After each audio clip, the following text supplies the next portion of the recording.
Vous m'entendez? Oui. Bonjour, bonjour à tous. Bonjour à ceux qui sont présents ici à l'Accor Arena de Bercy. Bonjour également à tous les participants qui nous suivent en ligne partout en France pour ce big spécial digital. Alors, la table ronde qui va suivre s'inscrit dans un projet plus vaste qui est le projet Demain. Demain, c'est un projet collectif qu'on mène au sein de BPI France et qui vise à décrypter, on va dire, comprendre les changements industriels, économiques actuels en réponse à des enjeux environnementaux et sociaux. Voilà, parmi ces enjeux, un enjeu prioritaire qui a été identifié cette année, c'est la question des plastiques. Prioritaire pourquoi? Parce qu'il y a une urgence environnementale. On a tous en tête la pollution plastique. Prioritaire également par les changements et la nécessité de changement que cette question engendre auprès des industriels, auprès du monde économique, auprès des consommateurs. Changement d'usage, changement de produits, changement de filières industrielles. On va discuter un peu de tout ça au cours de cette table ronde. Et pour accompagner ces changements, BPI France est là pour soutenir les entreprises, pour les aider, les accompagner à travers nos outils de soutien à l'innovation, à travers les outils et dispositifs qui sont mis en place dans le cadre du plan de relance, et puis également à travers des outils d'accompagnement. Nous avons, alors là je profite de cette tribune, lancé un accélérateur autour de l'économie circulaire, de la transformation des déchets. Donc c'est des accélérateurs qui coachent des dirigeants d'entreprise. Donc voilà, c'est ouvert et la promo est en cours de recrutement pour un démarrage en janvier. Je ferme la parenthèse. L'objectif de cette table ronde, c'est bien sûr de comprendre ces changements, ces transformations, pour imaginer ensemble, avec les intervenants, l'économie de demain, l'économie des plastiques dans le monde de demain. Alors sans plus attendre, je passe la parole à Erwan Arsquet, qui est directeur chez Deloitte et qui va animer cette table ronde. Merci Michel, bonjour à tous. Donc, je suis ravi d'être ici avec vous et d'animer cette table ronde sur ce sujet passionnant. Nous avons 4 intervenants aujourd'hui, on va vous expliquer, chacun d'entre eux va vous expliquer un peu quel rôle ils jouent dans la chaîne de valeur, mais on a une belle représentation, donc c'est vraiment super. On a Arthur Lepage, donc président et fondateur d'Excelrise, qui va se présenter dans quelques minutes. Géraldine Poivert, qui est également fondatrice et présidente de Reset. Alors là, vous connaissez peut-être pas, mais non plus Excelrise, donc ils vont présenter vos entreprises.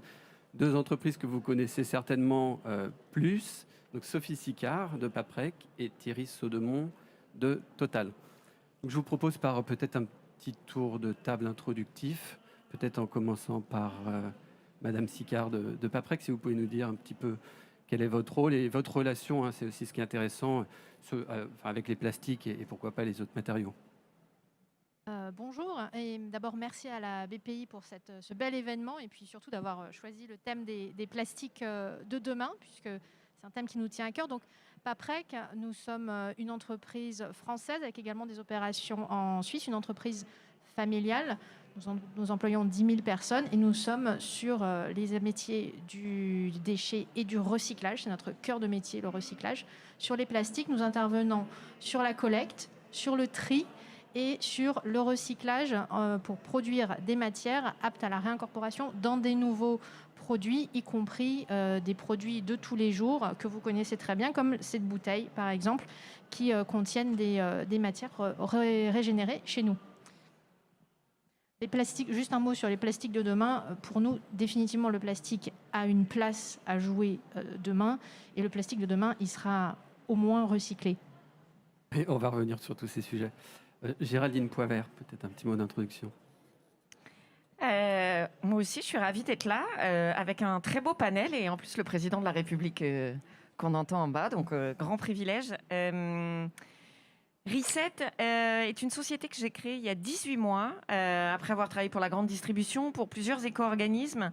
Reset est une société dédiée à l'économie circulaire qui rassemble du conseil en stratégie, de l'innovation, du conseil en innovation, du design thinking et de la réalisation de pilotes industriels. Pourquoi est-ce qu'on a voulu tout rassembler? Aujourd'hui, le plus dur pour les entreprises et les acteurs publics, c'est le passage à l'acte.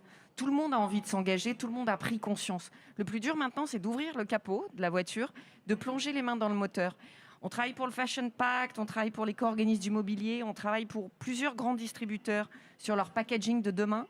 Et ce que fait Reset, c'est mettre énormément d'énergie à faire travailler les gens ensemble, parce que c'est comme ça qu'on résout les problèmes de l'économie circulaire, en assemblant une chaîne de valeur vers un objectif. On cherche la croissance verte, on n'est pas du tout des collapsologues et on pense que des réponses et des solutions, il y en a, et on les cherche dans un modèle économique. Et puis surtout, on le fait définitivement en mettant une énergie incroyable qui est celle que je retrouve à la BPI avec Big. C'est qu'aujourd'hui, il n'est plus temps d'attendre parce que c'est la création de valeur même de nos entreprises et de nos industries qui va être mise sous tension par cet enjeu de la ressource. On parle des plastiques, mais c'est la même chose avec le sable dans le bâtiment ou avec le coton dans l'industrie textile. Merci, c'est super intro. La chaîne de valeur, les ressources de demain, on va parler de tout ça. Arthur Lepage, est-ce que vous pouvez vous présenter et nous présenter Excelrise en même temps? Bonjour, je suis ravi aussi d'être là. Donc Excelrise est via ses 2 filiales qui sont CESA et Semo Packaging, on est principalement un fabricant de films polyéthylène pour toutes les applications dans la boisson, l'agroalimentaire, l'hygiène, donc par exemple le sac pour faire des couches, pour mettre les couches à l'intérieur, tout ce qui est aussi transport logistique pour transporter des palettes, ou évidemment dans la boisson, le film imprimé autour des bouteilles. On fait à peu près 120 millions d'euros de chiffre d'affaires, 50 000 tonnes de polyéthylène, donc ça est sur 5 usines en France. Et on a lancé un projet qui s'appelle Reborn il y a 5 ans, qui était au départ de décarboner le plus possible notre industrie. Et le gros du bilan carbone chez nous est évidemment la matière plastique en amont. Et donc on a cherché à trouver des matières secondaires recyclées pour remplacer progressivement ces matières vierges. Et on s'est intégré. Donc aujourd'hui, on est à la fois transformateur plastique, mais aussi recycleur plastique. On sait collecter, caractériser, recycler des matières. Et on a lancé des produits aussi, on va dire, qu'on voulait assez transformants, c'est-à-dire un film 100% matière secondaire. Donc aujourd'hui, on propose à nos clients qui vendent aussi en grande distribution des films sur des packs d'eau, des packs agroalimentaires. On est 100% base matière secondaire.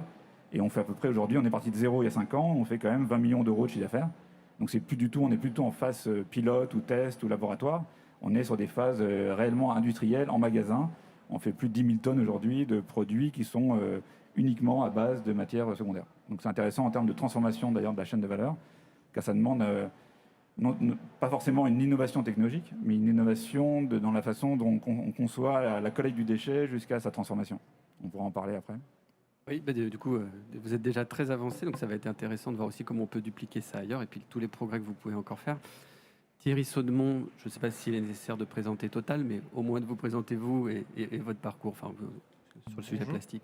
Bonjour à tous. Merci de l'invitation, parce qu'effectivement, on connaît Total en particulier en France. Par contre, rares sont ceux qui savent que Total est un producteur de matières plastiques, et un producteur important en Europe et en France d'ailleurs.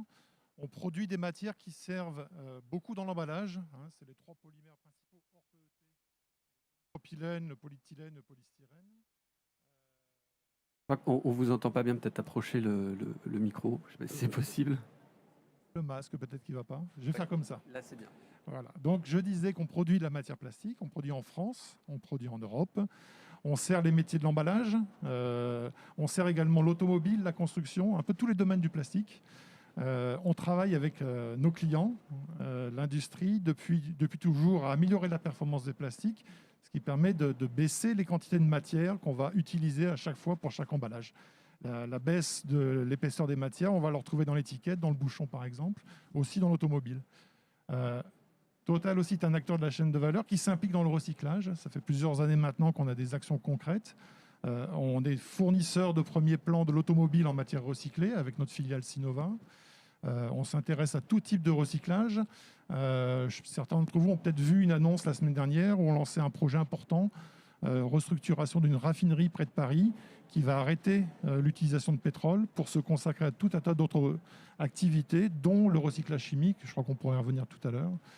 Et donc, pour moi-même, je suis en charge pour Total du développement de l'activité recyclage en général. Voilà. Merci. J'ai hâte que vous nous parliez du projet de Grand Puy, puisque on a eu l'occasion d'échanger. J'ai grandi à 5 km de cette raffinerie. Je suis ravi de voir que, du point de vue industriel, cet endroit ne va pas mourir. Le sujet des plastiques, première séquence qui est vraiment dans le thème, les plastiques, quelle place dans le monde de demain.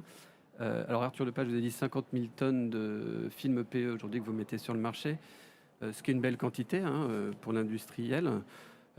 En gros, en France, aujourd'hui, je crois qu'on consomme entre 4 ou 5 millions de tonnes de plastique. C'est à peu près ça, c'est l'ordre de grandeur que j'ai en tonnes, en tête. Donc on voit que c'est quand même un sujet important. Donc la place que les plastiques auront demain, c'est un vrai sujet.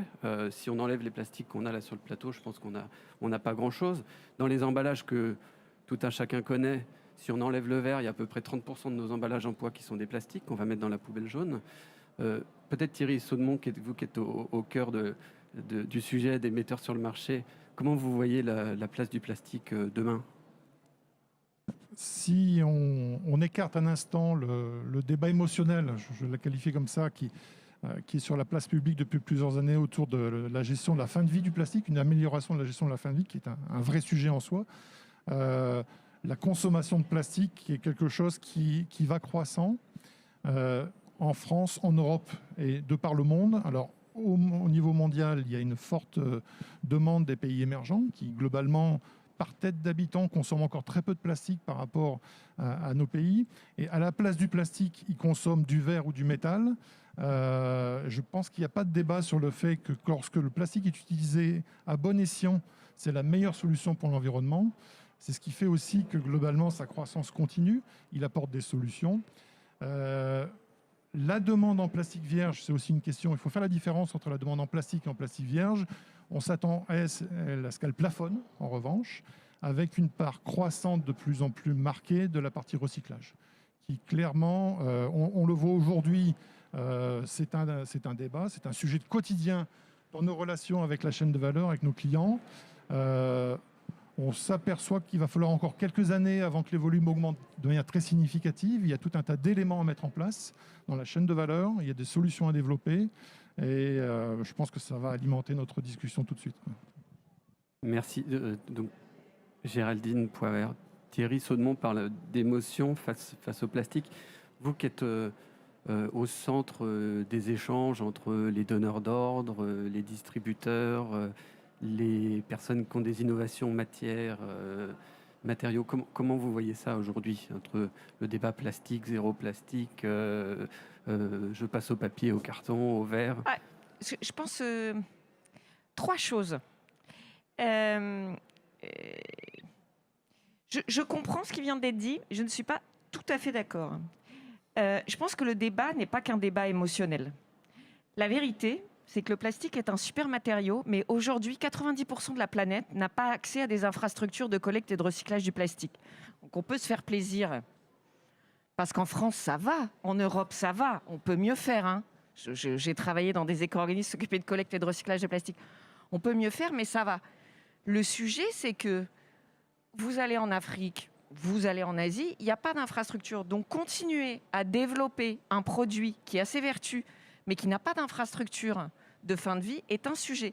Moi, je mets en garde et j'invite nos clients et les autres à faire attention parce que le one size fits all n'existe pas. C'est impossible d'avoir une réflexion matériaux qui va de l'Alaska à l'Australie, parce qu'en fait, il n'y a absolument pas les mêmes situations et elles peuvent être très critiques. Donc d'abord, quand on parle d'un matériau, il faut voir dans quelle zone géographique. Ensuite, deuxièmement, est-ce qu'il y aura moins de plastique ou pas? Je pense que le sujet, c'est celui du juste plastique et du juste matériau. C'est-à-dire qu'un plastique qui se recycle, qui a un modèle égotomique, qui va servir dans un bâtiment qui va avoir une durée de vie de 250 ans, mais bien sûr, un plastique jetable qui n'a pas de modèle de recyclage dans un pays où il n'y a pas d'infrastructure, ça mérite une vraie question. Alors, ce qu'il y a de difficile dans l'enjeu de l'économie circulaire, c'est qu'en fait, il n'y a pas de recette parfaite. Il y a juste à avoir, et nous, c'est ce qu'on essaye de faire chez Reset, il y a juste à avoir une appréhension avec une, deux ou trois inconnus. Où est-ce que je mets en marché ce produit? Pour quelles applications? Et tous les plastiques ne sont pas égaux. Ça dépend de la durée de vie, ça dépend de... Est-ce que j'ai une capacité de le recycler ou autre? Et troisièmement, ce que je crois, c'est que le sujet, ce n'est pas le problème du plastique, c'est le sujet du tout plastique. Et je pense que c'est toujours mauvais pour une industrie ou un secteur de ne pas avoir de plan B. Alors, il y aura des meilleurs plastiques, on va parler certainement d'autres qualités plastiques, mais il y a d'autres matériaux qu'on a abandonnés qui peuvent avoir une vertu. Et souvent, aujourd'hui, le plastique s'est parfois propagé dans des segments où il n'y en avait pas besoin, parce qu'on n'avait pas besoin de sa propriété barrière, etc., un petit peu par copie. Et donc, oui, certains plastiques sont pertinents, mais pas partout, pas pour toutes les applications. Et de toute façon, quelle entreprise peut prendre le risque d'avoir les deux pieds dans le même sabot et de ne pas avoir un plan B sur un autre matériau? Je pense que ça va bouger. Je rappelle juste pour ceux qui vivent en France, qu'il y a un décret qui va sortir, qui va imposer, notamment dans le secteur du packaging, d'avoir au moins 20% de matériaux alternatifs. Donc, quand bien même aujourd'hui c'est un modèle dominant, il faut travailler à avoir des alternatives.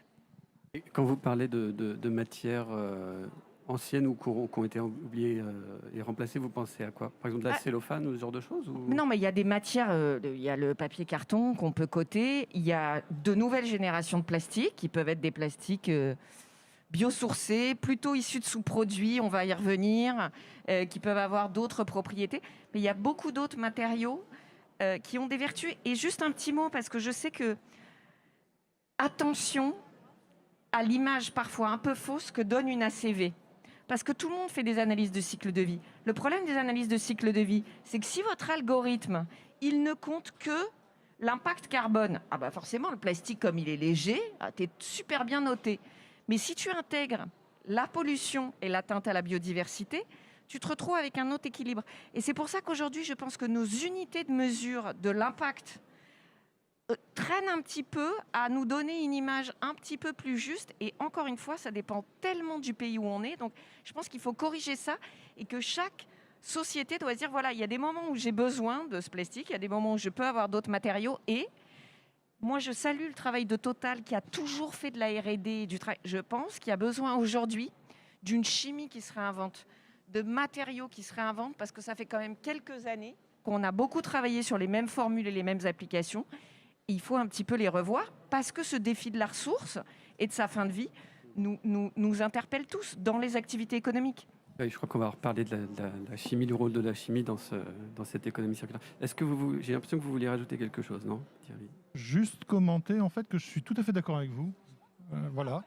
On s'inscrit totalement dans cet état d'esprit que le plastique doit être utilisé là où il fait du sens. Et on soutient tout à fait l'arrêt de l'utilisation du plastique dans des applications inappropriées. Tout l'enjeu, c'est de trouver la façon de le recycler, de le collecter. Et c'est là-dessus qu'on investit beaucoup. Les nouveaux matériaux, on va en parler aussi, ils vont avoir une difficulté dans le monde d'aujourd'hui, c'est qu'en fait, même s'ils sont très performants, il faudra de nouveau les collecter. Et quand ils sont en très très petite quantité, il va falloir être imaginatif. Toujours, je suis d'accord avec vous. Arthur Lepage. Oui, alors juste pour compléter, je ne vais pas dire, on n'est pas des défenseur du plastique. Évidemment, c'est le juste plastique, réduire les... Et on est plus sur une problématique générale de matériaux, d'emballage. Et on a tous les matériaux ont la même problématique, c'est-à-dire être recyclable. Et être recyclable, ça veut dire être effectivement recyclé. Ça ne sert à rien d'avoir quelque chose qui est recyclable s'il n'est pas collecté, s'il n'est pas une filière de recyclage derrière. Donc en effet, il y a un problème de collecte dans les pays en développement. Et d'ailleurs, c'est un vaste sujet, mais il faudrait peut-être aller sur une collecte, pas forcément répliquer les modèles qu'on a mis en place en Europe de l'Ouest, mais aller directement sur des collectes plus intelligentes. On va essayer de préserver la matière pour pouvoir la recycler plutôt que tout mélanger et tout mettre dans des... Parce que principalement aujourd'hui, on collecte pour mettre en décharge, on collecte pour mettre pour incinération, et on collectait pour envoyer tout ça en Asie. Donc ça, ce modèle-là, je ne suis pas sûr qu'il faut le répliquer dans les pays d'Asie. Bon, c'est une petite parenthèse. Et sur l'ACV, en effet, chaque matériau met en avant un point qui lui permet d'être meilleur. Donc c'est clair que le plastique, et d'ailleurs c'est un de ses succès, a un très bon bilan carbone. Donc changement climatique, le plastique est plus léger, plus versatile. On consomme beaucoup moins d'énergie pour transformer un plastique qu'on peut le faire pour le verre ou le carton. Le carton, c'est une usine assez impressionnante en termes de consommation d'eau, d'électricité. Le verre, je vous invite à visiter une usine de verre. On monte à 1200 degrés, c'est un énorme consommateur d'énergie. Donc sur la partie carbone, clairement, le plastique est devant. Et pour aller plus loin, je crois que l'Europe a développé une méthodologie qui s'appelle l'APEF. Donc c'est l'empreinte environnementale du produit. Donc ce n'est pas que le changement climatique, même si évidemment le changement climatique est une des menaces les plus importantes. Mais il y a 18 critères. Donc l'utilisation de matières agraires, l'impact sur les eaux, l'utilisation d'eau. Et ils ont été plus loin, ils vont essayer de la pondérer par région, par pays, pour à la fin avoir une pondération, parce que chacun fait sa propre pondération. Quelqu'un dit, moi, regardez, le bilan carbone, c'est bien, l'eau, je m'en fiche un peu, etc. Eux, ils ont mis une pondération globale pour arriver à un micro-point. C'est-à-dire que demain, on prend tous les critères, on essaie de se noter sur tous les critères, on arrive à un micro-point, donc une note, qui va essayer de synthétiser l'ensemble de l'empreinte environnementale d'un produit. Alors c'est quelque chose un peu compliqué aujourd'hui à communiquer, qui est assez peu développé, donc c'est plutôt au niveau de l'Europe qu'ils ont développé ça. Il y a une start-up, pour ne pas la nommer, qui s'appelle UCAN, qui essaye de mettre en place cette méthodologie, c'est-à-dire que concrètement, ils prennent des emballages ou ils prennent des produits, ils appliquent la méthodologie pour faire des micro-points. Comme ça, on peut comparer, est-ce que c'est mieux d'avoir une bouteille 100% recyclée plastique, ou est-ce que c'est mieux d'avoir une bouteille de verre qui tourne? Est-ce que c'est mieux d'avoir une bouteille de verre qui est recyclée? Tous ces débats-là ne sont pas évidents. Donc, il y a pas c'est pas évident de dire ça c'est mieux que l'autre. Donc cette méthodologie, en tout cas pour les décideurs et les donneurs d'ordre, pourra permettre peut-être à terme, et même de le mettre d'ailleurs sur le produit, on pourrait même communiquer sur ce micro-point, sur cette note, pour essayer de, alors c'est pas émotionnel, mais de mettre quand même un peu une méthodologie derrière le choix des matériaux. Ouais, merci. Non, on reviendra sur les sujets très intéressants des autres modes de consommation, distribution qui peuvent remettre dans le jeu certaines matières. Ça, c'est un point intéressant. Et sur la communication grand public, je crois que ça va être un sujet assez essentiel. Vous avez dépeint un portrait pas très beau, je dirais, de la collecte, du tri, du recyclage des plastiques. Il y a des objectifs 100% de plastique recyclé qui ont été établis, en tout cas une vision qui a été partagée. Sophie Sicard, j'ai envie de vous entendre aussi là-dessus. Il y a des progrès qui ont été faits. Est-ce que ça va assez vite? Et des progrès, oui, il y en a énormément qui ont été faits sur la collecte. On a notamment en France tout ce qui est l'extension de consignes de tri, donc qui vise à collecter l'ensemble des plastiques d'emballage dans la poubelle jaune, donc pour les amener vers les filières de tri et de recyclage. Sur le tri, on trie de mieux en mieux, et c'est vrai que parfois, nous, en tant que recycleurs et trieurs, on entend un peu des légendes urbaines sur ce qui va dans la poubelle jaune finit dans une décharge. Bon, c'est pas vrai. Oui, je crois qu'il y a un mythe à casser. C'est un très très grand mythe à casser. Et nous, on organise régulièrement des visites de nos centres de tri, justement pour aider à casser ce mythe. Quand le tri a commencé en France, effectivement, on était très très loin des performances qu'on a aujourd'hui. Il faut imaginer que dans les années 90, on était plutôt sur ce qu'il y avait de valorisable, de recyclable dans une poubelle jaune. On réussissait à capter à peu près 60%. On était sur des opérations très manuelles, des petits centres de tri avec relativement peu de contenu technologique. Aujourd'hui, quand vous mettez quelque chose de recyclable dans votre poubelle jaune, il y en a 98% qui sera sorti. Ce qui ne va pas être sorti, ça va être des petites choses trop fines, trop de petite taille, qu'aujourd'hui les outils industriels n'arrivent pas à capter. Mais on est sur 98%. Et c'est là-dessus que les entreprises comme Paprec et comme nos grands confrères s'engagent auprès des collectivités locales. Nous, on s'engage à aller chercher 98% de la matière qui est dans la poubelle jaune. Et on fait de plus en plus d'investissements pour améliorer les performances, de plus en plus de technologies, notamment, donc on entend beaucoup parler de l'intelligence artificielle. Concrètement, chez nous, dans les centres de tri, l'intelligence artificielle, ça existe, ça veut dire des robots qui viennent compléter le geste de tri et qui vont trier 2 fois plus et 2 fois plus vite qu'un être humain. Donc l'image d'Épinal du centre de tri avec des personnes toutes sales, mal payées, qui passent leur temps dans des conditions pas possibles, ça n'existe pas. Aujourd'hui, un centre de tri, c'est de la haute technologie et, il faut le savoir aussi, de la haute technologie française, européenne dans tous les cas et pour la plupart française, puisque nous avons la grande chance d'avoir un leader des technologies de tri en France qui s'appelle Pelling-ST et avec qui nous travaillons énormément, bien sûr.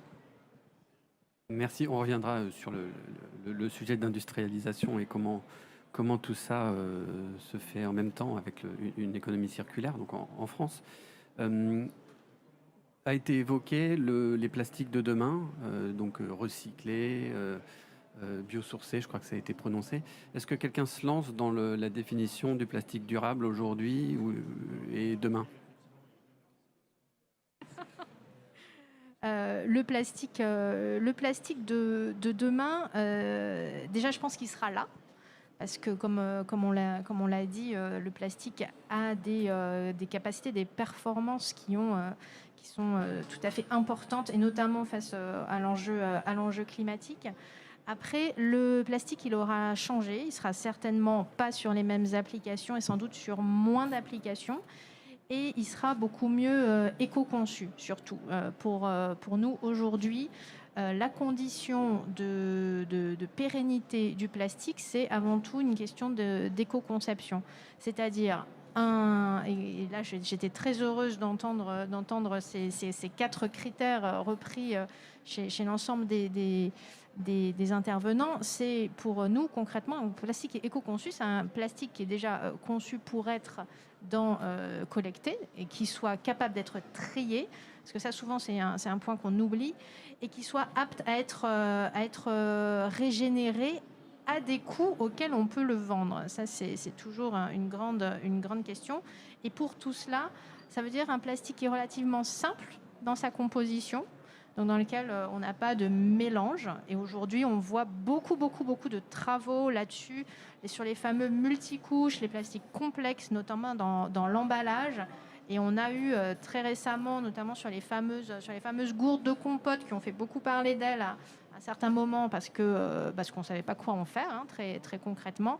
Là, on a vraiment des grandes avancées où les fabricants d'emballage et les marques investissent, recherchent et trouvent des solutions pour simplifier, pour avoir des emballages de gourdes qui soient monomatériaux, c'est-à-dire que du polyéthylène ou que du polypropylène, et des choses qui vont pouvoir être recyclées pour revenir dans la boucle de matière, là où précédemment, ce n'était pas possible.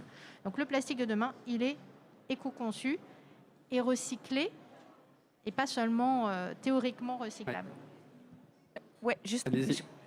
Sophie le dit très bien, je pense que le plastique de demain, on l'a dit, c'est le juste plastique, pas partout, c'est le plastique pensé à plusieurs. Et ça, c'est quelque chose qui n'est pas dans nos habitudes, parce que historiquement, une marque industrielle, elle avait envie d'inventer son packaging et elle avait envie de trouver sa propriété barrière. Et donc, il faut un plastique, mais ça vaut pour tous les matériaux, pensé à plusieurs. C'est-à-dire qu'il faut que la chaîne de valeur, il faut que le chimiste, celui qui va porter le produit et qui a besoin de son génie alimentaire ou de sa propriété barrière, et puis le trieur, le collecteur et le recycleur se parlent et s'échangent de la donnée. C'est nouveau, parce que ça veut dire que collaboration is the new competition. Ça oblige à partager de la donnée qui avant était secrète. Donc ça pose des questions de propriété intellectuelle. Et le plastique de demain, c'est aussi un plastique. Alors, je sais que le mot fait hurler, mais c'est un plastique responsable parce que il y a un peu besoin de standardisation. Pourquoi ? Il y a des tonnes d'innovation dans le plastique. C'est un matériau formidable. En génie alimentaire, il a fait des progrès. Enfin, vous gardez vos produits, ça se referme, ça se conserve. Le problème, c'est que s'il y a trop de résine, mais on n'a pas la capacité d'équiper les centres de tri. On ne peut pas donner un centre de tri et une usine à chacun parce qu'il y a un problème de modèle économique. Et donc, ça veut dire que les industriels qui l'utilisent doivent tomber d'accord sur un Internet protocole du plastique. Et je pense que l'avenir du plastique, c'est donc de s'autoréguler. Ouais, on reviendra sur ce point-là aussi. Peut-être avant de vous passer la parole, Sophie. Oui, Thierry, du coup, sur le plastique durable, moi je l'entendais aussi. Alors, admettons, on va sur quelques résines. Bon, s'il y en a d'autres, pensées en collaboration, en amont et tout ça est fait de manière concertée, il n'y a pas de souci. Je ne résiste pas à la tentation de vous poser la question. Est-ce que demain, on pourra avoir des plastiques zéro fossiles, en tout cas qui ne sont plus du tout passés sur le pétrole, c'est-à-dire soit biosourcés, soit recyclés, soit réutilisés? Est-ce que c'est une vision possible? À quelle échéance? Et vous, Total, du coup, quel rôle vous jouez là-dessus? Si vous pouvez aussi notamment nous parler du biosourcé, parce que je crois que vous êtes sur ce segment, ce serait intéressant. Tout à fait. Je vais d'abord rebondir sur un élément. Il y a plusieurs matériaux plastiques, plusieurs résines, c'est ce que vous avez dit. Après, dans la réalité, si vous prenez les 5 premières matières, elles représentent 85% de la consommation et c'est pratiquement 100% dans notre vie de tous les jours, dans les emballages et tout ça. Donc oui, il y a une pluralité. On n'est pas non plus dans un monde où il y a 500 différentes molécules.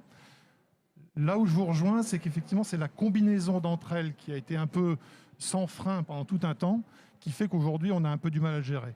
Il y a des développements qui se font pour aller dans l'autre sens. On développe des nouvelles matières, des nouvelles performances qui permettent d'aller vers le monomatériau, qui va accélérer cette transition vers plus de recyclage. La notion de zéro fossile est indépendante, pour moi, complètement de la notion de fin de vie. Ce n'est pas parce qu'on a une autre matière première que d'un seul coup, ça devient plus recyclable. Ça adresse un autre sujet qui est de dire, effectivement, est-ce qu'on peut éviter d'utiliser du fossile? C'est-à-dire, quelque part, de recycler, finalement, on utilise beaucoup moins de fossiles, puisque vous réutilisez la matière, vous utilisez la valeur énergétique intrinsèque pratiquement indéfiniment. Alors oui, à côté de ça, il y a d'autres sources qui sont des matières végétales, qui sont utilisées d'ores et déjà. Il y a des matières qui sont uniquement basées là-dessus. L'un des matériaux les plus connus, c'est le PLA, qui est en 100% matière végétale. Donc on en produit en Malaisie. On va commencer à en produire en France prochainement. On parlait de Grand Puy tout à l'heure. Il va accueillir une unité de 100 000 tonnes de cette matière. Et c'est un matériau qui se développe parce qu'il a des propriétés. On n'achète pas le PLA parce qu'il est biosourcé. Ça ne va pas très loin. On va trouver une fraction de la population qui va trouver une valeur à ça. Mais si on veut que ce matériau se développe, c'est parce qu'il doit apporter une valeur ajoutée. Et donc c'est aujourd'hui tout le travail qui est fait par nos concurrents, par Total, pour essayer de trouver des marchés pour développer cette matière. Donc il faut vraiment scinder les sujets de sourcing et de gestion de la fin de vie. Et je le disais tout à l'heure, le PLA, aujourd'hui, on va en fabriquer 100 000 tonnes en France. Imaginons que tout soit utilisé en France, ce qui n'est probablement pas le cas, mais par rapport aux 5 millions de tonnes des autres plastiques utilisés, il y a une difficulté à laquelle Paprec et des autres sociétés vont devoir faire face, c'est dire mais comment j'arrive à prendre cette matière, à l'isoler du flux de déchets et à pouvoir la mettre à disposition d'une chaîne qui va pouvoir la recycler. Donc il y a aussi une notion de modèle à intégrer. C'est-à-dire on ne va peut-être pas pouvoir toujours utiliser la même méthode qu'on a utilisée jusqu'à présent. Alors, je crois qu'à la fois Sophie, vous vouliez réagir, et Arthur aussi. Peut-être dans cet ordre, Sophie qui avait levé la main avant. Alors, nous c'est vrai que les nouvelles matières sont un vrai challenge. Mais ce n'est pas un challenge exclusivement pour les trieurs. Parce que nous ne sommes pas... c'est pas nous qui décidons de ce qui va être mis dans une poubelle jaune ou de ce qui va être mis dans une poubelle de recyclage organique, par exemple. Aujourd'hui, on a vraiment besoin de réfléchir collectivement, et c'est sans doute le grand enjeu effectivement de l'économie circulaire, c'est comment on arrive à réfléchir collectivement sur comment on gère ces nouvelles innovations, ces nouveaux matériaux qui rentrent dans le flux. On a eu un cas un peu d'école qui est en France, qui est le PET opaque, qui était une innovation qui est rentrée comme ça, qui a été poussée par des metteurs en marché. En plus, sur une bonne idée, sur une très bonne idée qui était celle en fait de l'allègement, le PET opaque permettant vraiment un allègement et une économie de matière. Donc, a priori, sur une démarche d'éco-conception. Sauf que l'ensemble de la chaîne n'avait pas été déroulé, on va dire, et qu'on s'est aperçu un peu trop tard qu'en fait, le PET opaque, il avait des impacts vraiment très négatifs sur le recyclage du PET, qui rendrait les matières inutilisables pour la fibre, donc pour refaire des vêtements. Donc gros clash à un moment, il faut dire le mot quand même. Il a fallu utiliser des mots pas très agréables.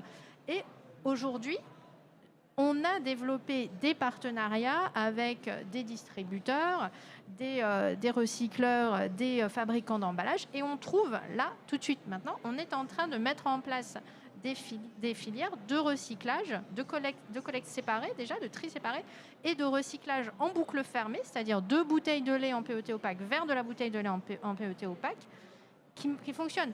Donc ça marche. Ça aurait juste dû être fait avant la mise en marché et pas après. Oui, ce serait intéressant de savoir du coup comment on fait pour la prochaine, que ce soit le PLA ou autre. Arthur Lepage. Non, juste un petit mot pour compléter. On parle beaucoup des sujets compliqués. Donc on dit ça c'est très compliqué, il faudra faire du recyclage chimique, il faudra délaminer, etc. On sait aujourd'hui recycler quasiment, très facilement, sans aucune innovation technologique, 50% des gisements plastiques. Donc par exemple un PET on sait recycler, un film polyéthylène on sait recycler, un film propylène on sait recycler, donc on sait le faire. Et c'est fait, d'ailleurs nous on fait 10 000 tonnes de recyclage, n'importe quel film polyéthylène aujourd'hui on l'achète, donc c'est pas quelque chose qui n'a pas de valeur, on l'achète pour le recycler, pour le remettre dans des produits à valeur ajoutée. Donc il faut arrêter aussi parfois de dire voilà je vais regarder l'emballage hyper compliqué qui est barrière aromatique, barrière, etc. Ça évidemment à terme il faudra des innovations technologiques pour le faire. Il faudrait peut-être vraiment mettre beaucoup d'efforts sur ce qui est facile à faire. Donc tous ces emballages monomatériaux, aller de plus en plus vers l'emballage évidemment monomatériaux. Et aussi on parle beaucoup des poubelles jaunes, mais il y a autant de déchets industriels et commerces qu'il y a chez les ménagers. Et c'est beaucoup plus facile d'aller trier, collecter, recycler un déchet industriel et bientôt dans le commerce que d'aller en effet opérer un centre de tri avec ses contraintes. Donc essayons déjà de faire des énormes progrès sur le recyclage des déchets industriels, sur le recyclage des déchets dans le commerce et sur son C recyclé, sans attendre une innovation technologique majeure sur la partie recyclage ou sur des nouveaux plastiques. Je pense que le sujet n'est pas d'inventer des nouveaux plastiques aujourd'hui, mais de standardiser nos plastiques pour arrêter en effet d'empiler des couches ou d'empiler même plastique avec aluminium, avec papier carton. Donc essayons de faire le plus simple possible et essayons de parler de ce qu'on sait faire. Aujourd'hui, on sait faire plein de choses. Il faut parfois, par contre, repenser complètement la chaîne de valeur, c'est-à-dire, encore une fois, ne pas mélanger. Dès qu'on mélange des matériaux, on perd de la valeur et derrière, on doit dépenser des sommes folles pour trier, pour retrouver la valeur. Donc ça, je pense, c'est le point numéro 1, c'est ne pas mélanger et le tri à la source, quelle que soit d'ailleurs la source du jugement. Oui, je pense que ce qui vient d'être dit tombe sous le coin du bon sens. Effectivement, il y a déjà beaucoup de choses qu'on sait faire et qu'il faut juste améliorer. Je pense que la difficulté, et j'espère que notre auditoire le perçoit, la difficulté de ce débat, c'est est-ce qu'on parle des plastiques en Europe, dans les pays développés, où ça va, ou est-ce qu'on parle de ce qui déchaîne les passions, et franchement, je peux le comprendre, c'est du continent de plastique et de la pollution, parce que all over the world, il n'y a pas de poubelle jaune et il n'y a pas d'infrastructure. Donc, encore une fois, je pense que cette Chinese Wall, là, qu'on touche du doigt, c'est qu'aujourd'hui, la pollution qu'on a, elle vient plutôt d'ailleurs, mais sauf que ce ailleurs, c'est chez nous, parce qu'on n'élève pas des murailles. Donc, il y a un vrai sujet, parce que les grandes marques dont on parle, elles vendent sur plusieurs marchés, et donc elles sont interpellées sur plusieurs marchés et plusieurs zones géographiques. Et je pense qu'aujourd'hui, la difficulté d'une conception d'une politique, mais packaging, bâtiment ou autre, c'est que, bah oui, tous les territoires ne sont pas égaux, donc il y a le sujet de l'infrastructure. Et chez nous, oui, il y a des choses qui marchent. Il faut l'améliorer parce que le geste de collecte est encore loin d'être parfait. Il y a encore des déchets sauvages chez nous. Et le problème du déchet sauvage, c'est que le plastique, c'est tellement formidable que contrairement au verre ou au carton, si vous le jetez dans la mer, alors lui, il ne va pas se dégrader parce qu'il est formidable. Un petit point qui est une spécificité, je pense, de l'alimentaire et de la cosmétique, c'est que revenir à des plastiques simples, et moi je l'ai fait pendant 18 mois sur un programme pour la grande distribution, c'est très compliqué parce qu'on a inventé des propriétés barrières qui sont telles, on a pris une telle habitude, des délais de conservation très très longs du portionnable, que quand tu rends ton plastique plus simple, ton usage il n'est pas exactement le même. Parce que je travaille avec des gens du surgelé, je le raconte parce que je voudrais faire un test dans cette salle. Le surgelé aujourd'hui, tout est en plastique, en film, parce que la durée de produits surgelés que vous achetez, c'est 2 ans de conservation. En fait, ce que me disaient les mecs, ils me disaient, mais en fait, on pourrait faire des trucs beaucoup plus simples, voire même du papier, si on gardait que 6 mois. Et là, je me suis posé la question, mais qui garde les trucs 2 ans dans son réfrigérateur ? Vous gardez 2 ans, vous ? Moi, non. Donc, en fait, le problème, c'est qu'on a des standards de consommation qui sont parfois un peu irréels et qui ont amené à faire de la surfonctionnalité. Alors, c'est dans l'emballage, mais je pense que c'est dans d'autres univers. Là, je vous rejoins. On a le cas sur plein d'emballages. On pourrait prendre le pochon de nourriture pour chien qui doit être refermé parce qu'effectivement, il faut qu'il n'y ait pas d'odeur et je peux le garder 8 mois dans mon placard et puis après 3 semaines ouvert dans mon frigo. Je suis d'accord avec vous. Avant, c'était la boîte en alu ou en acier qui était peut-être moins sympa. Mais finalement, voilà, c'est des habitudes de consommation. C'est le consommateur quand même qui finalement, je pense, drive le marché. On va peut-être parler de son éducation et de comment on peut expliquer les choix. Là aussi où j'ai envie de vous entendre, vous qui êtes au contact des marques, Géraldine, c'est sur cette dichotomie ou des choses qu'on a tendance à opposer entre, en tout cas qu'on avait tendance à opposer entre l'emballé, portionné, fabriqué, tout prêt et disons des modes de consommation un peu plus comme nos grands-parents ou nos arrière-grands-parents, c'est-à-dire de local, de circuit court, de pas emballé, de vrac. Les distributeurs aujourd'hui, j'ai l'impression, se lancent aussi sur ces segments. Enfin, ça va cohabiter tout ça. Qu'est-ce qui va prendre le plus de place d'après vous ? C'est un vaste débat que vous ouvrez. Peut-être quelques chiffres. Aujourd'hui, il y a beaucoup de gens qui vivent seuls. Ce n'était pas du tout le cas il y a 25 ans. Je vous invite à regarder le nombre de foyers unipersonnels à Paris. C'est juste hallucinant. Je comprends que les gens aient envie de cette paix intérieure que procure cette extrême solitude, mais je la regrette parfois, c'est un jour. Mais donc, l'industrie agroalimentaire, oui, elle a fait du portionnable. Entre nous, l'arrivée du plastique, ça a généré énormément d'économies sur le gaspillage alimentaire. Le truc, c'est qu'on s'est habitué et qu'aujourd'hui, il y a une forme d'injonction paradoxale, c'est que tout le monde veut de la qualité, du local. Bon, plus si c'est bio, mais il faut que ça reste pas cher et que ça se conserve 18 jours. Voilà, aussi. Et donc, je pense que les acteurs de la chaîne alimentaire ou cosmétique sont un petit peu face à, et d'ailleurs, ce qu'on exprime nous dans nos choix. Et c'est là où je pense qu'il y a un enjeu de sensibilisation. Parce que si tout le monde veut de la transparence, tout est en plastique. Parce qu'à ce jour, c'est le seul matériau qui peut être parfaitement transparent. Je le sais parce qu'on a fait un sachet de salade en papier. Mais il est translucide. Il est bien, mais il est translucide. Est-ce que c'est un problème? Encore une fois, donc il y a des habitudes qu'il faut un petit peu, je pense, réinterpeller. Et je pense qu'il y a un enjeu du marketing. Je me disais, je pense que vous avez tous lu, il y a un peu ce débat de il faut arrêter la publicité, elle est contre-productive. Je pense que la publicité, c'est un peu comme la 5G, c'est un médium. Après, ça dépend ce qu'on en fait. On pourrait communiquer d'ailleurs davantage sur les produits, sur des petits usages, des petits détails à transformer.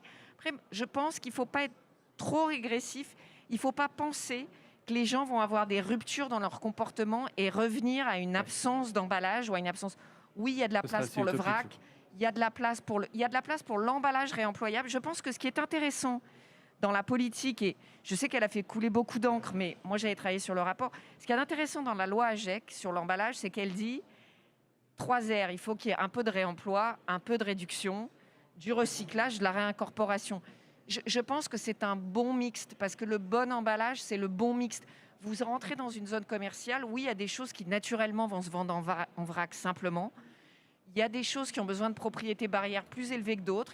Donc en fait, c'est ce juste, on en revient sur ce juste équilibre. Tout à fait.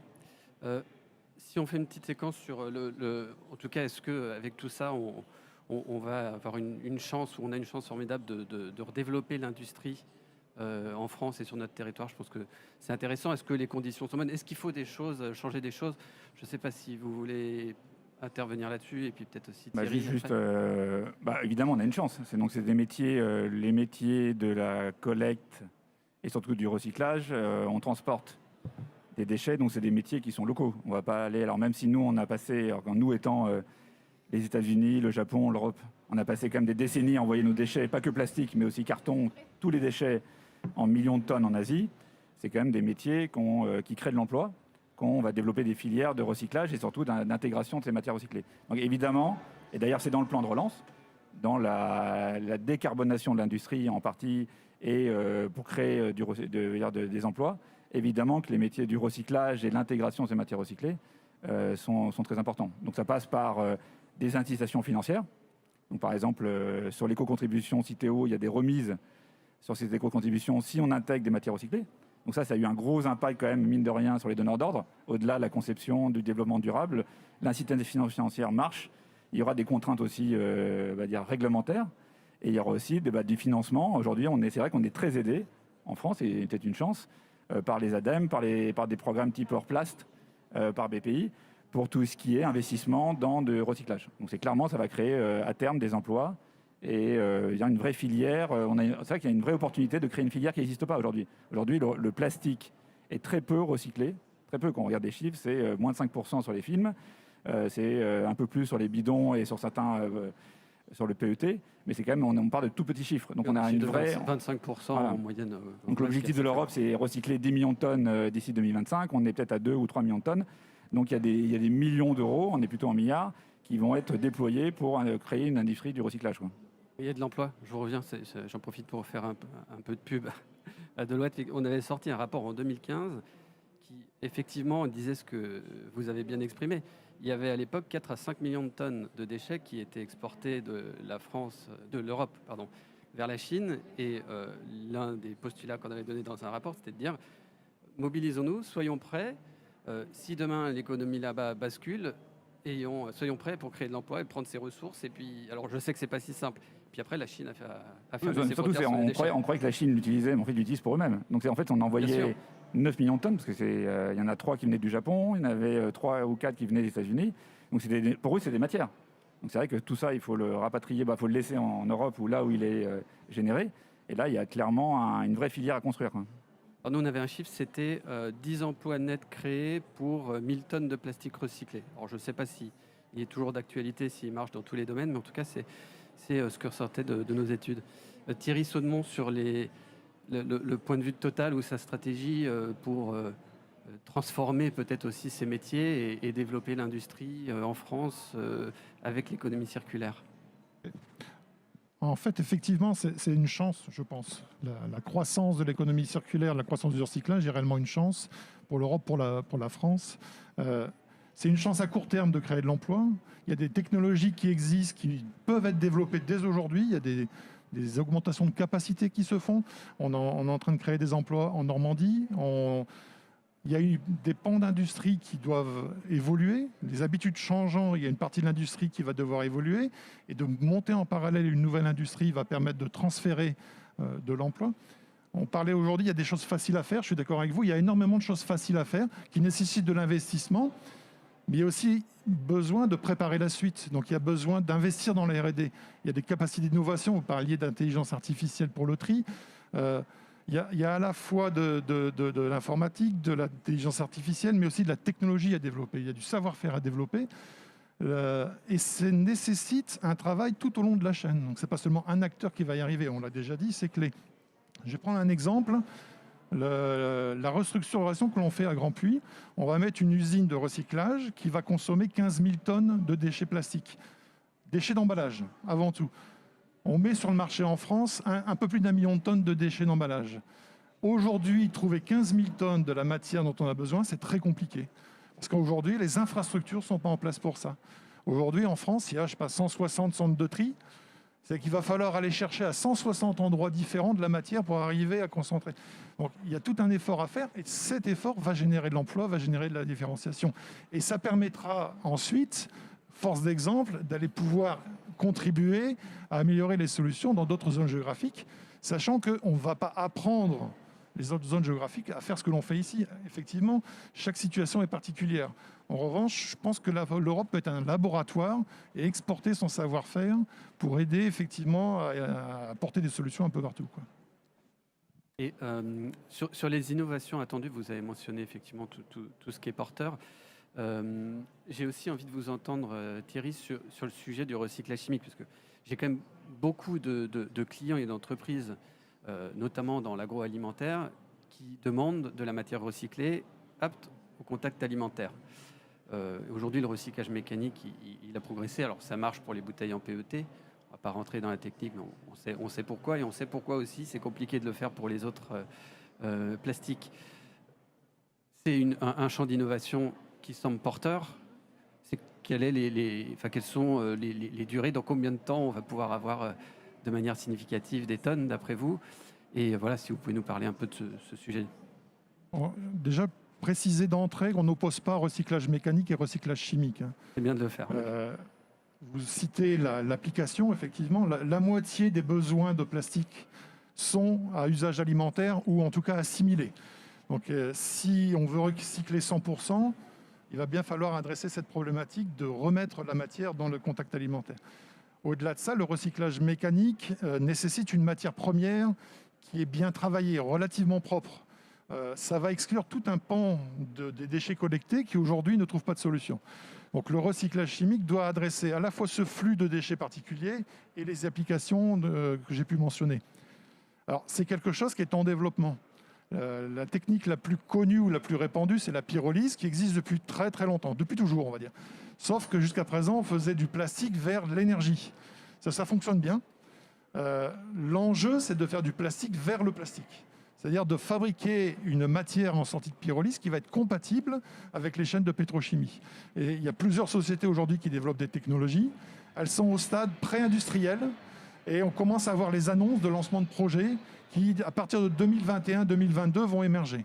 Alors, on parle à chaque fois d'unités de 15 000 tonnes, de 20 000 tonnes, et c'est la multiplication de ces unités qui progressivement vont consommer le flux, comme je disais, qui n'est aujourd'hui pas forcément disponible. Donc il n'y a pas que la technologie à développer. Donc ça ne fait pas de doute que, effectivement, cette technologie va être amenée à émerger et à répondre aux enjeux de tendre vers le 100%, quoi. Merci. Alors peut-être un dernier sujet avant de vous laisser tous exprimer une conclusion ou un mot de fin, un souhait peut-être pour les plastiques à l'avenir. Sur le sujet qu'on a évoqué du consommateur, de la sensibilisation, de la communication, c'est quoi les challenges pour leur faire comprendre que telle matière est peut-être un peu moins jolie ou un peu moins brillante, mais qu'elle est entre guillemets, plus durable? Moi, j'ai pas la solution, mais il faut quand même qu'on ait des critères objectifs. Alors, je reviens sur l'empreinte environnementale des produits. Mais plus on met d'informations sur un produit, alors ça, on peut mettre le bilan carbone, mais on peut aller plus loin justement, utiliser cette méthodologie, comme on peut le faire dans d'autres applications, pour avoir des micro-points, pour dire voilà ça, sur les 18 critères, voilà comment ça se positionne. On a eu même des débats absolument assez incroyables. Par exemple, sur les jus de fruits, où l'emballage traditionnel d'un jus de fruits, c'est quand même un carton avec de l'aluminium et avec 20% de plastique. Donc c'est d'un point de vue d'éco-conception, on est dans ce qu'il y a de pire. Par contre, c'est perçu comme étant extrêmement écologique, alors que c'est ce qu'il y a de pire. Donc on a mélangé des matériaux, on doit les démélanger derrière, et une des marques a voulu passer sur du PET recyclé, donc 100% recyclé. Et là, donc il y a eu un groupe qui a dit bah non, c'est pas du tout dans le développement durable, etc. Donc là, on est vraiment dans, alors pas l'émotion, mais en tout cas dans la non-compréhension, parce que le débat n'a pas été expliqué, de dire bah on a quand même un emballage qui est multimatériaux, qui, si on regarde tous les critères, sera extrêmement difficile à recycler, dont une partie d'ailleurs ne sera jamais recyclée. Parce qu'en fait, on va recycler que peut-être la majorité qui est le papier carton. On ne va pas recycler l'aluminium, peut-être pas. Et le plastique, je ne sais pas où il va. Et donc, on doit arriver à standardiser aussi, autour peut-être d'outils comme l'empreinte environnementale du produit, le communiquer sur le produit et le rendre aussi légiféré pour dire c'est obligatoire de donner une note au produit, une note environnementale, pour qu'on puisse se dire voilà la note. Après, le consommateur peut se faire son opinion en disant moi, j'ai envie quand même de consommer ce produit. Mais il faudrait vraiment que l'affichage, la communication soit beaucoup plus standardisée, normée. Alors là, il y a évidemment des barrières, mais ça passera évidemment par ça, quoi. Et alors, je ne sais pas qui va s'approprier ce rôle, parce que alors vous parlez c'est de une très Yuka, bonne mais question. il y a Yuka qui pourrait peut-être ajouter dans son application. En fait, il y a Yuka qui est dans la partie alimentaire, mais en fait, il y a un peu synonyme qui s'appelle Yukan. Oui, moi je parlais du coup de Yuka qui donne une note plutôt sur le contenu. Et on pourrait faire exactement la même chose sur l'emballage. On pourrait dire voilà, on veut des notes. J'imagine qu'ils pensent à l'intégrer. J'imagine. Je ne suis pas à la place. Mais... Je pense qu'il faut distinguer deux choses. C'est qui produit, entre guillemets, le socle commun et Exactement. qui ensuite est l'opérateur. Je pense Yuka très bien, les opérateurs, mais il y a un moment où je pense qu'il est de la responsabilité des acteurs de se poser la question de donner une empreinte écologique et d'être tous d'accord ensemble de dire ça c'est bien, ça c'est pas bien, parce que sinon ça va être le bordel absolu. Parce que si tout le monde se met à inventer sa propre notation, je sais pas, moi déjà ça fait 25 ans que je lis des ACV, parfois je comprends pas tout, et le PEF pareil, donc je pense qu'il faut simplifier. Il faut vraiment, et je pense que c'est un enjeu pour les marques et pour tout le monde, personne n'a intérêt à ne pas dire la vérité ou à ne pas tout dire. Je pense d'ailleurs que, moi je suis convaincue que quand la brique est née, pas sûr que c'était du cynisme, ils l'ont vendu du papier carton. Bon, alors c'est vrai, il y avait beaucoup de plastique, d'aluminium, mais du coup, tout le monde s'est assimilé. Donc, il y a, je pense, que tous les acteurs de la chaîne se donnent une manière de noter les produits, après que les opérateurs le fassent. Et deuxièmement, il faut être conscient que sur le produit, tu as déjà le Nutri-Score, tu vas avoir l'empreinte écologique, il faut que ça reste sain, parce que le consommateur, il a quand même envie que ça reste un peu du plaisir et de l'identification. Donc, oui, pour le faire monter en compétences, mais là encore, je pense que l'autorégulation des acteurs privés, moi, j'y crois beaucoup. Oui, Sophie. Alors, là où je rejoins totalement Géraldine, c'est que le consommateur, on ne peut pas lui demander d'avoir un doctorat en emballage à chaque fois qu'il va faire ses courses, mais en emballage ou en automobile, parce qu'on peut parler aussi de l'affichage sur les voitures, sur les machines à laver. Au risque de paraître un peu brutal, je dirais que pour les consommateurs comme pour les entreprises, ce qui va faire la décision finale, hormis une frange extrêmement consciente de la population, c'est quand même le prix. Donc la question, c'est comment on détermine le signal prix et comment on met un signal prix pour orienter le consommateur et encore une fois les entreprises également vers les plastiques les plus vertueux. Et là, on va atteindre un point de différence. C'est pour nous le rôle. Certes, les acteurs, la chaîne de valeur a un rôle à jouer, mais l'État aussi a un rôle à jouer. La réglementation a un rôle à jouer. Entre les différents matériaux, pour toutes sortes de raisons. Effectivement, on en a déjà parlé sur l'ACV, ça va être difficile. Oui, mais Sophie, je pense que l'État doit intervenir parce que les acteurs n'ont pas été foutus de se mettre d'accord. Donc il y a un moment, on a besoin d'une méthode publique et qu'il soit un moment que ça tranche et que les incitations y compris tout ce qui va être écomodulation, obligation d'incorporation de matières plastiques recyclées, soient calés sur ces diagnostics-là. Ok, j'essayais de récupérer des questions en ligne, semble-t-il, il y en a quelques-unes. Je ne sais pas s'il y en a une ou deux dans la salle, peut-être, que je vais répercuter, si vous pouvez parler assez fort. Non, pas de questions. Tu arrives à récupérer Alors, on a quelques questions qu'on a eues en ligne. Répétez, je crois, s'il veut pas. Mais... Ouais.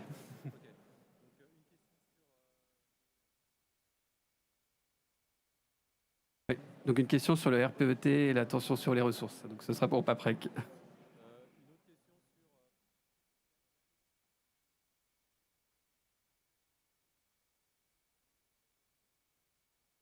Donc une question. Ouais, ok. On en a un peu parlé, mais on n'a pas parlé du biodégradable. Donc ce sera intéressant d'avoir des retours. Ok, alors on commence peut-être par le PET, si vous voulez bien, Sophie. Le RPET, la question était sur les tensions sur le marché, c'est ça?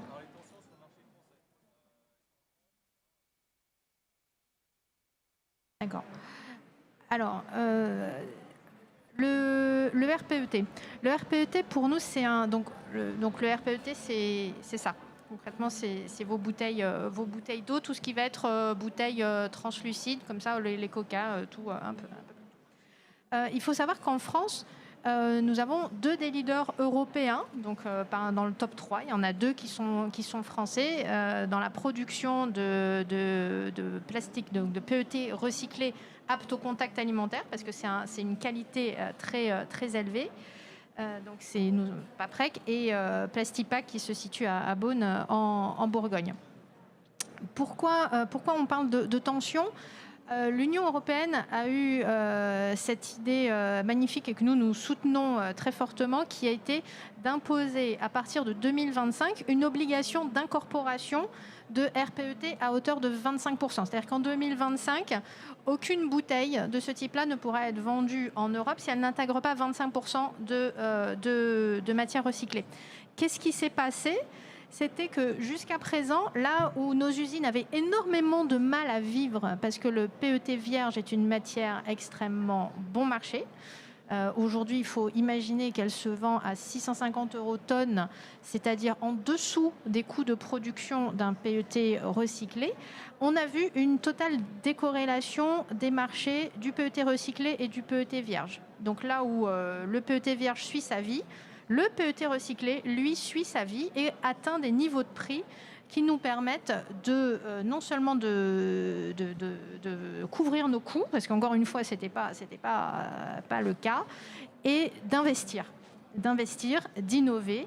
Et c'est comme ça qu'on va atteindre des meilleurs taux de recyclage. Donc, actuellement, effectivement, il y a des inquiétudes d'un certain nombre de metteurs en marché sur la capacité à avoir les 25% de RPET pour 2025.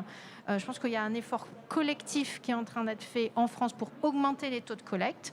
Et sur les capacités de production de PET régénérés, les investisseurs, les recycleurs jouent le jeu et investissent pour les augmenter et pour développer des nouvelles solutions.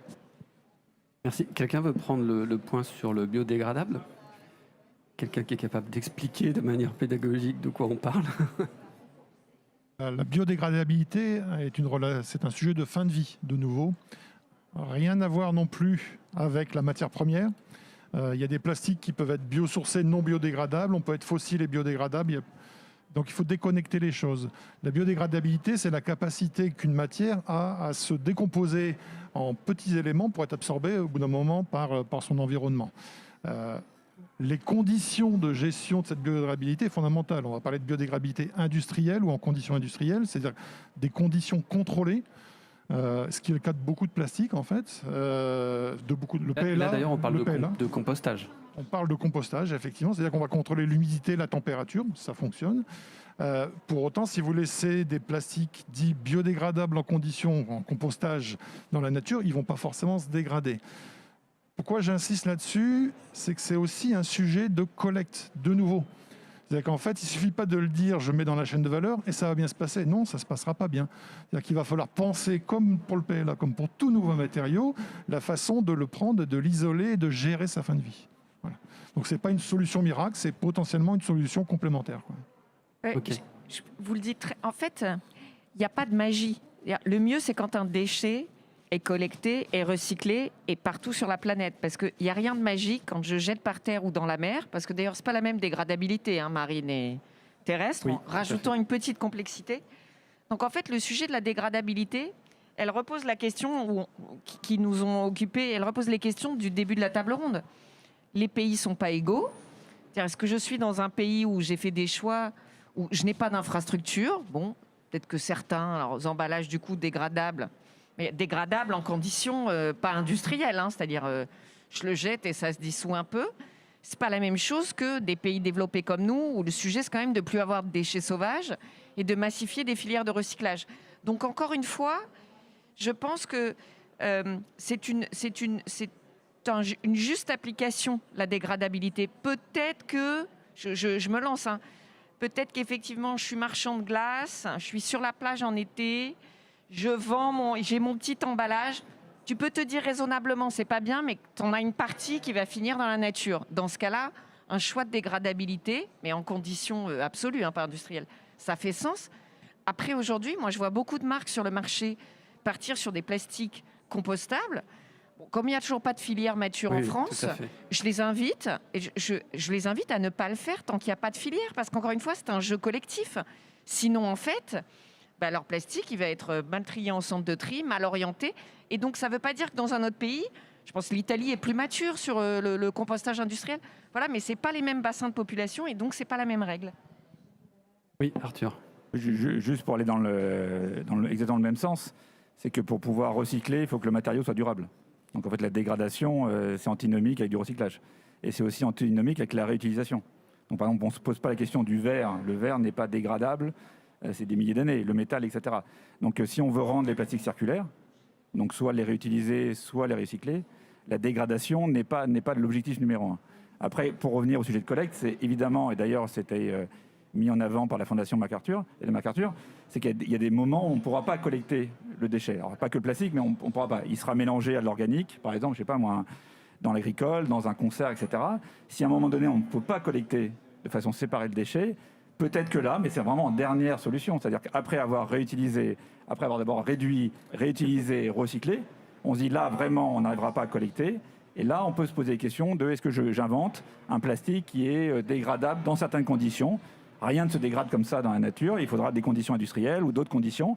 Et dans ce cas-là, pourquoi pas le compostable est intéressant dans certaines applications, mais c'est vraiment pour moi une niche, là où la collecte ne pourra pas se faire, quoi.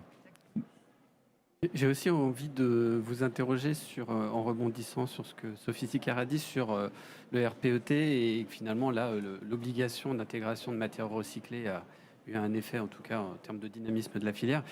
Vous qui aujourd'hui proposez des films recyclés, aller chercher de la matière, etc., est-ce que vous avez des attentes autres sur des instruments économiques, des crédits plastiques, je sais pas, des crédits carbone sur le recyclé, des choses qui pousseraient les marchés recyclés qu'on peut considérer quand même comme vertueux?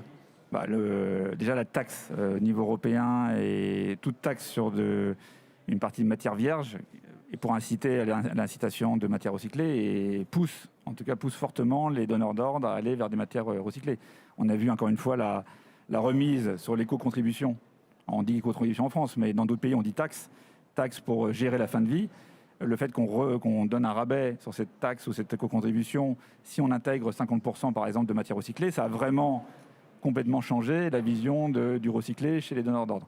Donc toutes ces incitations financières, je pense, sont extrêmement importantes. Après, on a tout le programme de subvention, mais c'est vrai qu'il faut que les donneurs d'ordre, c'est-à-dire les grandes marques, ceux qui utilisent des matériaux, intègrent la matière recyclée comme une matière normale, une matière parmi d'autres, et qu'ils soient incités à utiliser. Et plus ils vont l'inciter dans des applications haut de gamme, et pas que des sacs poubelles, des bancs de jardin, du bitume, plus on va créer des filières derrière. On va payer cher des déchets. Et si on paye cher des déchets, on va devoir les réutiliser dans des applications, on va dire, à valeur ajoutée. Et c'est comme ça que la filière du haut de gamme, aujourd'hui, il y a plein de filières de bas de gamme du recyclé. On va créer au fur et à mesure, dans les années qui viennent, une filière qui sera équivalente aux vierges. On aura des matières bas de gamme, des matières moyenne gamme, et on aura potentiellement des matières recyclées très haut de gamme, qui seront potentiellement plus chères que des matières vierges, parce que plus dur à collecter, ce sera plus compliqué, il faudra les traiter, etc. Donc il y a une vraie gamme du recyclé qui est en train de se créer, et il faut développer en fait l'application amont. Et c'est vrai qu'il y a des acteurs intégrés aussi, comme ils connaissent l'application aval, ils peuvent aller chercher le déchet qui correspond à cette application aval, quoi. Très bien, merci. Oui, vous vouliez réagir? Juste rebondir, effectivement, nous aujourd'hui on a vraiment besoin d'un signal en fait, d'un signal envoyé aux metteurs en marché, à ceux qui construisent les produits, pour inciter très fortement à incorporer des matières premières. On va quand même, matières premières recyclées, on va quand même revenir aux chiffres. Aujourd'hui, on est à moins de 10% d'incorporation de matières plastiques recyclées dans les produits en France. C'est très peu.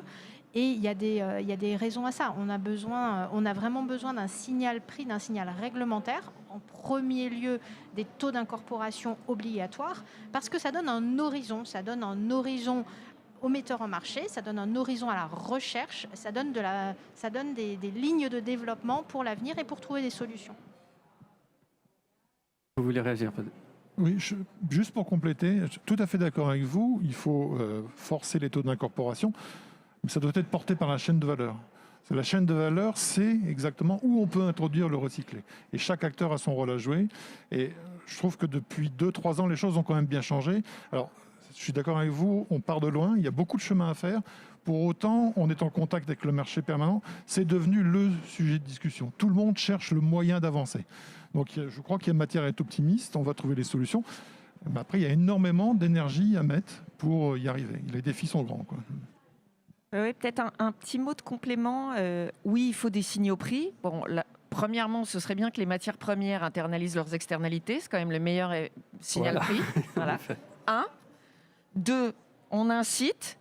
Moi, je ne suis pas pour l'économie sous morphine, mais c'est vrai qu'il y a un jeu. Le problème, c'est qu'aujourd'hui, il y a une forme de concurrence déloyale entre des matières vierges qui souvent supportent aucune externalité et le recyclé qui, lui, s'est fait toute la chaîne de la poubelle donc à corriger. Après, peut-être une chose. Beaucoup d'ONG ne sont pas d'accord, mais moi je crois qu'il ne faut pas se fixer des ambitions inatteignables. C'est-à-dire que l'upcycling à tout prix, c'est tellement compliqué parce que oui, avoir du food grade et du food contact, c'est compliqué. C'est pas grave si on reprend, qu'on fait des tuyaux. Il faut pas ne pas faire si c'est pas parfait. C'est-à-dire qu'il y a déjà énormément, et vous le faites, de plastique à réintégrer qui n'ont pas besoin du food contact et de la barrière alimentaire, qu'on va mettre dans des films plastiques et autres, il faut le faire. Ensuite, quand on trouvera la parfaite chimie, la parfaite décomposition qui lèvera les autres problématiques, mais il ne faut pas se freiner à cause de ça. Et parfois, avoir des ambitions comme ça, trop inatteignables, on paralyse toute une filière. Il y avait une question que je vous retranscris. Alors, elle est un peu technique, donc vous n'avez peut-être pas la réponse, et elle va plutôt focaliser sur, pas ce qui marche très bien, mais ce qui ne marche pas très bien, sur les thermodurcissables qu'on n'a pas abordé. Alors, c'est un sujet assez particulier. Est-ce que quelqu'un veut se lancer sur est-ce qu'un jour ils seront recyclés? Non, mais enfin, les thermodurcissables. Bravo. Les thermodurcissables, par définition, enfin, c'est leur caractéristique première, c'est qu'on ne peut pas les refondre. Donc en recyclage mécanique, a priori, en tout cas en l'état actuel des technologies, non. Mais peut-être que sur le recyclage chimique, on aura d'autres perspectives. Je crois que là, on est sur un petit la, pourcentage des 15%. Ouais, voilà, en tout cas, ce n'est pas la priorité du moment. Voilà. Oui, allez-y, bien sûr.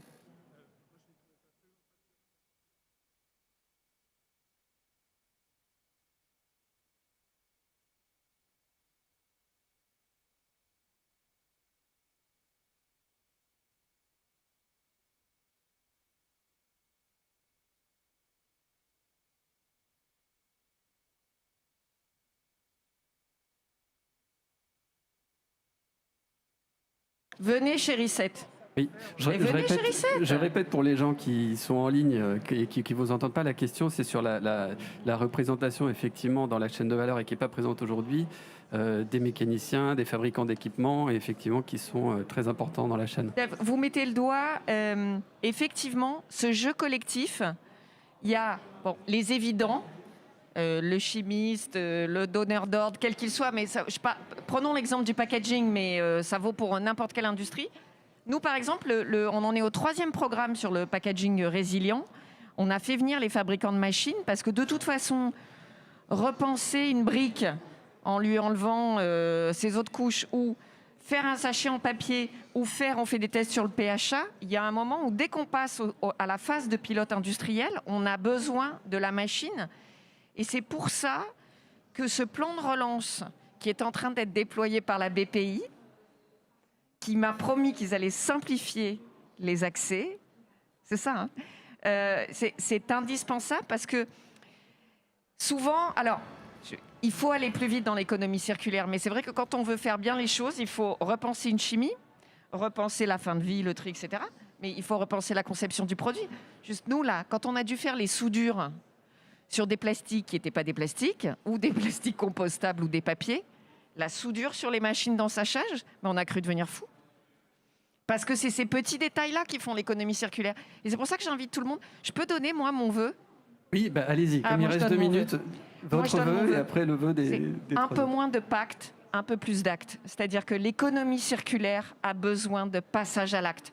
Les livres blancs, les visions, les engagements, c'est très bien. Je pense que tout le monde aujourd'hui l'a en tête et la vision. En fait, ce qui compte maintenant, c'est de prendre la route. C'est de prendre la route, de faire pas à pas. Tout ne marchera pas du premier coup, mais c'est de se mettre à travailler parce qu'en fait, il y a une forme de... OK, toute la journée, quand vous suivez les fils Twitter ou LinkedIn, tout le monde dit ah, je vais faire, mais faire, c'est très difficile. Donc, comme disent les Anglais, walk your talk.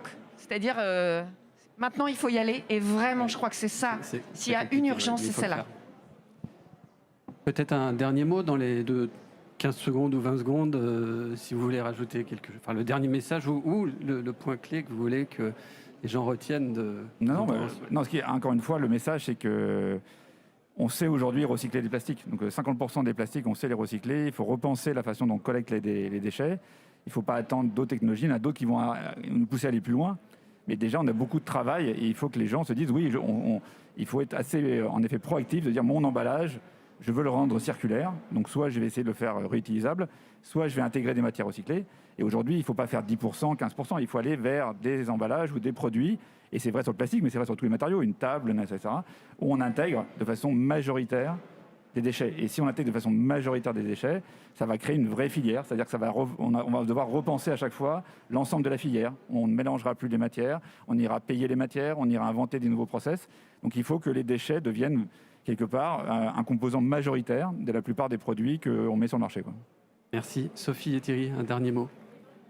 Un dernier mot, surtout un dernier mot positif. Nous, en tant que recycleurs, on reçoit de plus en plus d'appels non sollicités de metteurs en marché sur des produits tout à fait divers, pas que de l'emballage. Et on est très heureux de ça. Et la prise de conscience et le travail coopératif, il est en train d'être fait. Et c'est la route à tracer. Merci. Un mot un peu différent peut-être. Effectivement, vous disiez il faut des insistants, il faut des taux d'incorporation imposés. Il y a besoin effectivement de support de ce genre.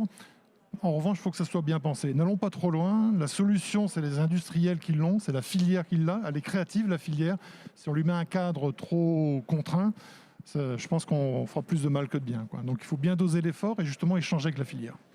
Merci infiniment à tous les quatre pour votre présence et pour ces débats très riches et j'espère qu'ils ont plu à l'audience.